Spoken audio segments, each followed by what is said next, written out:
Hello, Emily Gibbons here. Welcome to this week's video message. Before we begin, please, I'm so glad you decided to hop onto my YouTube channel for the Literacy Nest. There are a ton of videos on here, so be sure to check them all out. And if you like what you're seeing, be sure to hit subscribe so you'll be alerted whenever I have a new video dropping into the channel. All right, so today I want to talk about audiobook options. If you are a parent or a classroom teacher, let's just talk for a minute. We know people with dyslexia really benefit from this accommodation. It really helps to level the playing field. It helps our students still have access to either grade level text or even text beyond them that can help develop their vocabulary and comprehension, to hear a fluent reader in their ear, to help them actually progress with whatever perhaps required reading that they may have, whether it be a textbook or a novel that they're reading in class. And as long as they have a copy of the text in front of them, whether it's on a tablet or a physical book, they can be following along and enjoying and learning from this book just as their peers are who may not be listening to audio. The one thing we want to make sure is that they do have a copy of the text. So, this is not something that we ever want to be thinking of as cheating, because when I hear sometimes newer families to dyslexia hearing about whether to use audiobooks or not, they wonder if this is somehow like taking the easy way out, or if it's not real reading. It actually is. We can call it ear reading, right? And we're listening and looking at the text at the same time, simultaneously. And so our people with dyslexia really benefit from having this in front of them and to listen to. And it can be, remember, you can have it on a tablet, perhaps in a listening station in your classroom, at home, in the car, wherever, just as long as the reader is looking at the text at the same time that the audio is flowing along.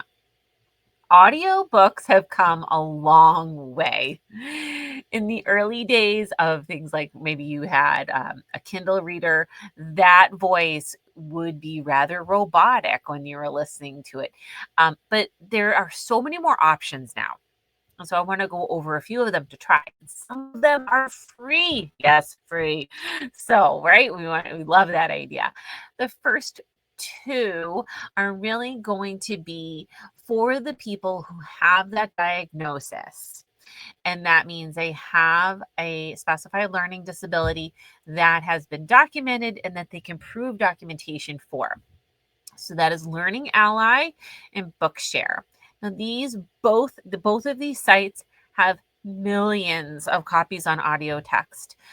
Learning Ally came out of the old organization Books for the Blind and realized that this was accommodating for many more people than just people who had vision issues.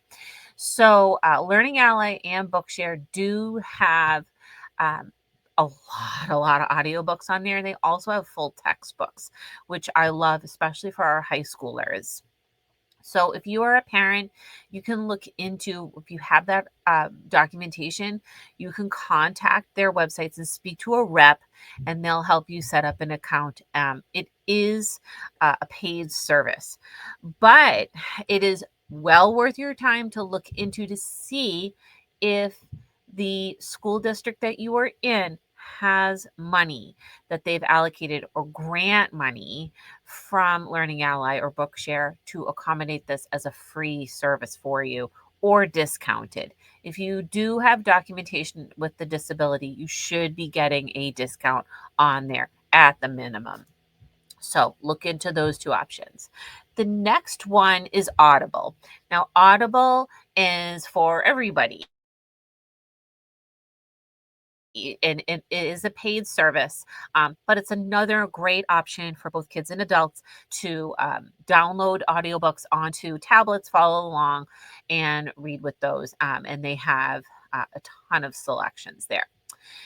The next two are fantastic, and they're both offered by the public library system in the United States. So, as long as you have an active library card, then you get access to either Hoopla or Libby. Now, Hoopla and Libby, I believe, but Hoopla I know has a lot more than just audiobooks. You can also watch movies on there. So there is both video and books on there. But all you have to do when you go on there is create your account, and these are free, both of them, Hoopla and Libby. And you'll need your library card number nearby. And if you have that active registration through your library system, then you get to set up your free account and off you go. Now, this is an incredible resource if you live in the United States and you have a library card. So if you don't have a library card, get to the public library, because our public libraries offer so much more than we possibly even know about. I think some libraries even have like a lot of cool lending library sections that offer even more than just books. So if you're a parent or educator, once again, we're going to look into these audiobook options, right? We're going to look into Learning Ally or Bookshare to see if there's grant money through the public school district that they can be accessing, because there should be some, if your school district is taking advantage of that. The paid option is Audible. Pretty inexpensive, but worth checking out. And the two free ones, as long as you have an active library card, are Hoopla and Libby. Really, really easy to set up. So please let me know which audiobook option you either have or that you're really excited to get started with. I just love being able to discuss these, but let me know if you have any others that you would add to this list so I can update it. And I will see you next time. Thank you so much for watching.